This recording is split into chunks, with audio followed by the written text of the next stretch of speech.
मैं फेसबुक में देखता हूँ एक जाकिर नायक नाम का एक शख्स है, उन्होंने अपने वीडियो में कहा है वो खाना जायज है।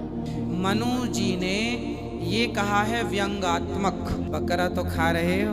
আসসালামু আলাইকুম ওরহমতুল্লাহি অবরাকাতু বিসমিল্লাহির রহমানির রহিম। প্রিয় বন্ধুগণ, আজকের ভিডিওতে একজন হিন্দু পণ্ডিতকে একজন হিন্দু ছেলে বলল যে আমি ডক্টর জাকির নায়েক নামক একজন যে ইসলামিক স্কলার রয়েছে তার একটি ভিডিও দেখেছি যেখানে তিনি গরুর মাংস খাওয়াকে জায়েজ বলেছেন।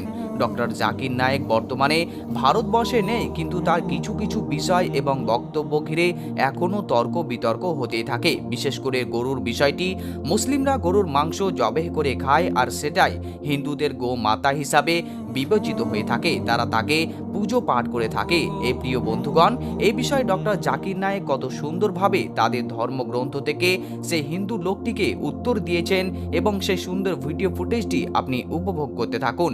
ভিডিওটি ভালো লাগলে অবশ্যই একটি লাইক করতে ভুলবেন না, আর বর্তমান প্রেক্ষাপটে এই ভিডিওটি বেশি বেশি শেয়ার করতে ভুলবেন না, কারণ সামনে আসছে ঈদুল আজহা বা বকরা ঈদ, আর এই সময় এই বিষয়টি নিয়ে খুবই তর্ক বিতর্ক হয়। তাই আপনি অবশ্যই ভিডিওটি শেয়ার করে সকল মুসলিমবাসীকে এই বিষয়টির ব্যাপারে জানিয়ে দিন। प्रणाम गुरु जी, जी। मैं काशी से आया हूँ और मेरा प्रश्न ये है कि मैं फेसबुक में देखता हूँ माइक पास में। मैं फेसबुक में देखता हूँ एक जाकिर नायक नाम का एक शख्स है जो इस्लाम धर्म के प्रचारक है। ठीक है। उन्होंने अपने वीडियो में कहा है कि मनु स्मृति नाम की एक किताब है जिसमें लिखा हुआ है मांस को खाना जायज है। तो ये कहाँ तक सही है, ये क्या सही है, इसके बारे में आप हमें भाई, मनुस्मृति में लिखा है यत्र नार्यस्तु पूज्यन्ते रमन्ते तत्र देवता तत्रेतास्तु न पूज्यन्ते सर्वास्तत्रा फला क्रिया। जिस घर में नारी का सम्मान होता है वो वहाँ देवी देवताओं का वास है। मनु जी ने ये कहा है व्यंगात्मक। जी शास्त्रों के दो अर्थ होते हैं जी खासकर मनु स्मृति के ये अर्थ में व्यंगात्मक अर्थ है। व्यंगात्मक कैसा है? जैसे आपका कोई दोस्त है ना जी जी और मांस खाता है, जी तो आप कैसा व्यंग मारेंगे? आप ये व्यंग मारेंगे, क्यों बकरा तो खा रहे हो, जी इंसानों को खाना कब से शुरू करोगे? जी जी जी तो ये क्या हो गया? ये क्या हो गया? वो इंसान खा नहीं रहा है, ना कभी खाएगा। जी। समझिएगा, जी वो इंसान खा नहीं रहा पर ना कभी खाएगा। लेकिन जैसे मैं कथा में व्यंग करता हूँ, जी। आज ही मैंने पूछा क्यों बकरा खाते हो, मुर्गा खाते हो, इंसान खाते हो, ये व्यंग है। मेरा नाम आनंद करवा है। मैं बाई प्रोफेशन सीए हूँ। मैं डॉक्टर जाकिर साहब को दुबई से जानता हूँ। वहाँ पे मेरा एक मुस्लिम फ्रेंड था, उसने आपके बारे में मुझे बताया था। मैं आपका शुक्रिया अदा करना चाहता हूँ कि आपने इस्लाम के बारे में बहुत सारी भ्रांतियों को दूर किया है। मेरी मुसलमानों के बारे में जो अच्छी बातें हैं वो ये है कि मुसलमान लोग ज़्यादातर झूठ नहीं बोलते हैं, किसी को धोखा नहीं देते हैं, दूसरे का पैसा भी नहीं खाते हैं। लेकिन मुझे एक बात मुसलमानों से कहनी है कि वो लोग गाय का मांस क्यों खाते हैं? आनंद भाई ने सवाल किया। वो कहते हैं कि वो मुझे दुबई से जानते हैं माशाल्लाह, और कई सालों से मेरे तकरीर सुन रहे, और वो कहते हैं कि उनके तजुर्बे के हिसाब से वो समझते हैं कि मुसलमान अच्छे लोग हैं, सच बोलते हैं, झूठ नहीं बोलते, किसी का पैसा नहीं खाते। लेकिन एक उनको मुसलमानों के बारे में एक चीज़ जो खटकती है कि मुसलमान गाय का गोश्त क्यों खाते, वो उनका सवाल है।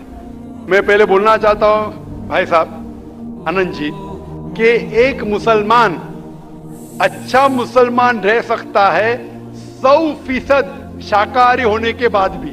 अ Muslim can be a good Muslim even by being a pure vegetarian. शुद्ध शाकाहारी होने के बाद भी एक मुसलमान 100% अच्छा मुसलमान रह सकता है। लेकिन क्योंकि अल्लाह सुब्हाना व तआला हमारा रब, हमारा खालिक, कुरान मजीद में अल्लाह ताला फरमाते हैं सूरह माइदा में सूरह नंबर 5 आयत नंबर 1 में अल्लाह ताला फरमाते कि आप उन 4 पायों जानवरों का गोश्त खा सकते हैं जिनकी हमने इजाजत दी है। अल्लाह ताला फरमाते हैं सूरह नहल में सूरह नंबर 16 आयत नंबर 5 में कि आप कैटल का गोश्त खा सकते हैं। कुरान में जिक्र आता है सूरह मोमिनून में सूरह नंबर 23 आयत नंबर 21 में कि आप कैटल में से आपको मिलता है दूध, उनमें से मिलती है आपको गर्मी और आप इनका गोश्त खा सकते हैं। तो जब अल्लाह सुब्हाना व तआला हमारा खालिक, हमारा मालिक कहता है कि आप गोश्त खा सकते, तो क्यों हमें नहीं खाना चाहिए? मैं आपको कोशिश करूंगा बताने के लिए कि आज की साइंस ये कहती है कि हमारे जिस्म में हमको प्रोटीन की जरूरत है, कम से कम 23 एमिनो एसिड की जरूरत है। यही 23 में से 8 एमिनो एसिड हमारे जिस्म में नहीं बनते। उसके लिए फर्ज है कि ये हमारे खाने में हमें ये अमीनो एसिड मिलना चाहिए।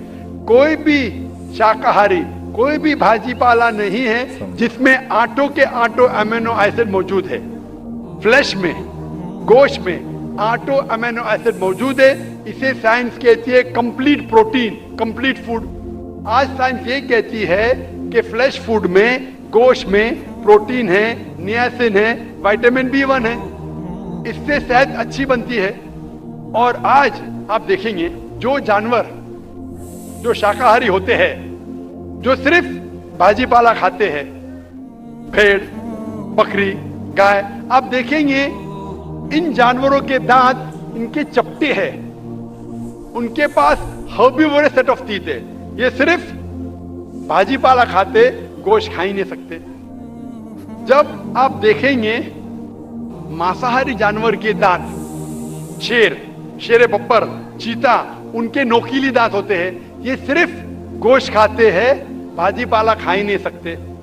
जब आप अपने दांत आईने में देखेंगे तो भगवान ने, ईश्वर ने, हमारे खालिक ने हमें दोनों दांत दिया है, चपटे दांत भी दिया है और नोकीले दांत भी दिया है। अगर हमारा ईश्वर चाहता था कि हम सिर्फ भाजी पाला खाए तो ये नोकीले दांत क्यों दिया?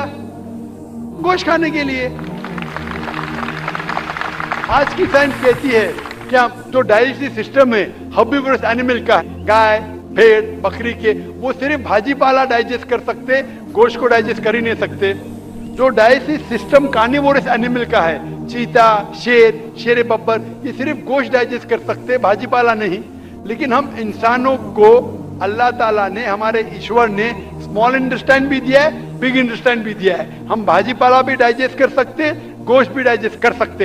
अगर हमारा ईश्वर चाहता था कि हम सिर्फ भाजी पाला खाए तो हमें ये डाइजेस्टिव सिस्टम क्यों दिया जो गोश्त को भी डाइजेस्ट कर सकता है? तो साइंटिफिकली हमारा जिस्म, हमारे ईश्वर ने ऐसा बनाया है कि हम भाजी पाला भी खा सकते हैं, गोश्त भी खा सकते हैं। और बहुत लोगों को गलत फहमी है कि हिंदू मजहब में गोश्त खाने की ममानियत है। भाई आप हिंदू है ना? आपके नाम से लगता है आप हिंदू है। हिंदू है ना सर? जी हिंदू ही है। आप हिंदू है ना? हाँ, बिल्कुल सही। आपके नाम से लग रहा है आनंद आपका नाम है, आप हिंदू है। आपको गलतफहमी होंगी कि हिंदू मजहब में गोश्त खाना हराम है। आप जब हिंदू मजहबी किताब पढ़ते हैं, आपके मजहबी किताब में लिखा है कि गोश्त भी खा सकते हैं, मांस भी खा सकते हैं और बीफ भी खा सकते हैं, गाय का गोश्त भी खा सकते हैं। आप जब पढ़ेंगे मनुस्मृति चैप्टर नंबर 5 अध्याय नंबर 5 श्लोका नंबर 30 में लिखा है कि अगर खाने वाले जानवर, अगर खाने वाले मखलूक उस चीज को खाती है जो खाने वाले जानवर है, तो आप कोई गुनाह नहीं कर रहे, क्योंकि ईश्वर ने कुछ मखलूक को बनाया है खाने के लिए और कुछ मखलूक को खा जाने के लिए। Some to eat and some to be eaten.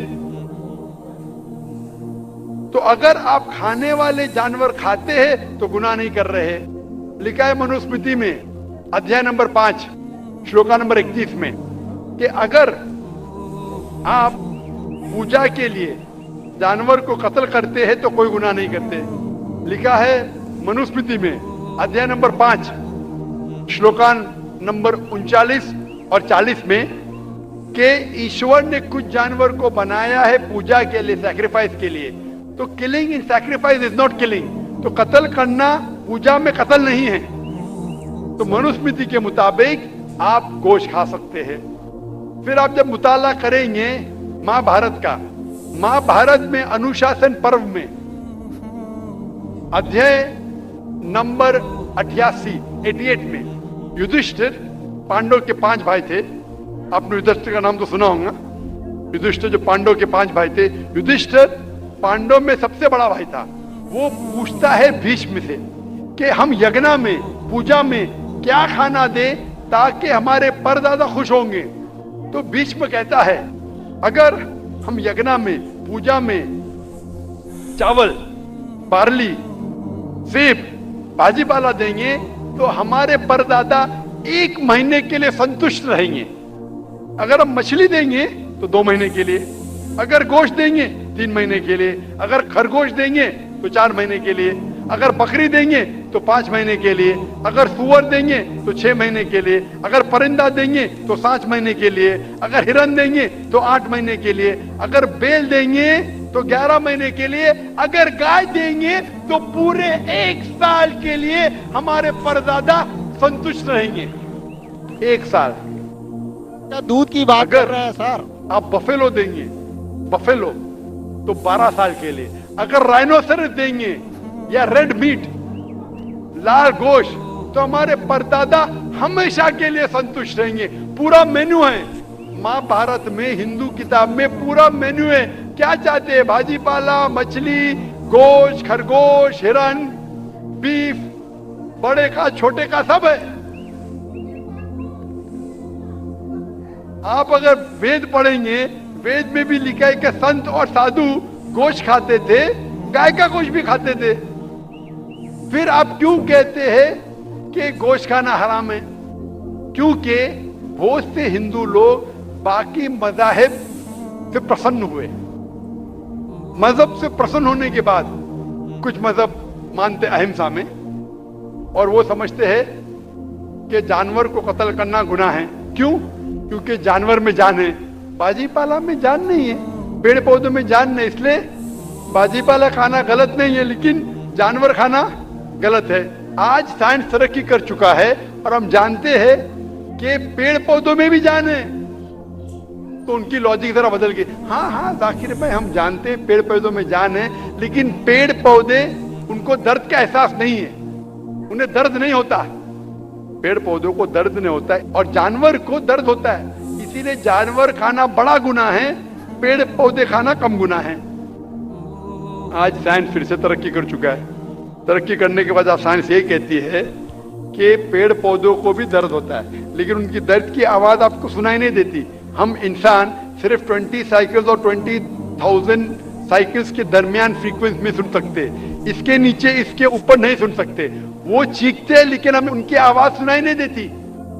तो एक शख्स ने मुझसे सबसे ज्यादा बहस किया और कहा कि जाकिर भाई मैं मानता हूं कि पेड़ पौधों में जान है, पेड़ पौधे को दर्द होता है, लेकिन पेड़ पौधों में सिर्फ 2 या 3 सेंसेस है, जानवरों में 5 सेंसेस है, इसलिए जानवर का कत्ल करना बड़ा गुनाह है।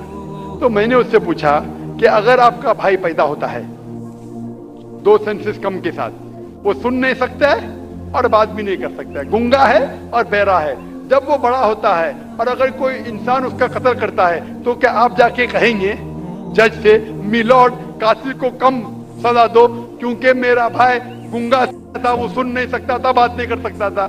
आप तो कहेंगे कातिल को डबल पनिशमेंट दो, मेरा भाई तो मासूम था, ना सुन सकता था ना बात कर सकता था। इस्लाम में 2 सेंसेस लेफ्ट और 2 सेंसेस वो नहीं।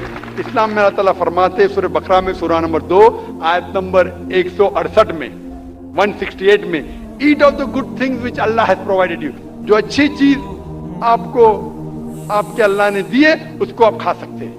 तो आप अगर मुताला करेंगे मजहबी किताबों का और साइंस का, गोश्त खाना कोई गलत नहीं है। और मुझे खुसूसन कोई गिला शिकवा नहीं अगर गैर मुस्लिम, अगर हिंदू गोश्त नहीं खाते, मुझे कोई गिला शिकवा नहीं, क्योंकि अगर सब हिंदुस्तानी गोश्त खाने लगेंगे तो हिंदुस्तान में गोश्त का भाव बढ़ जाएगा।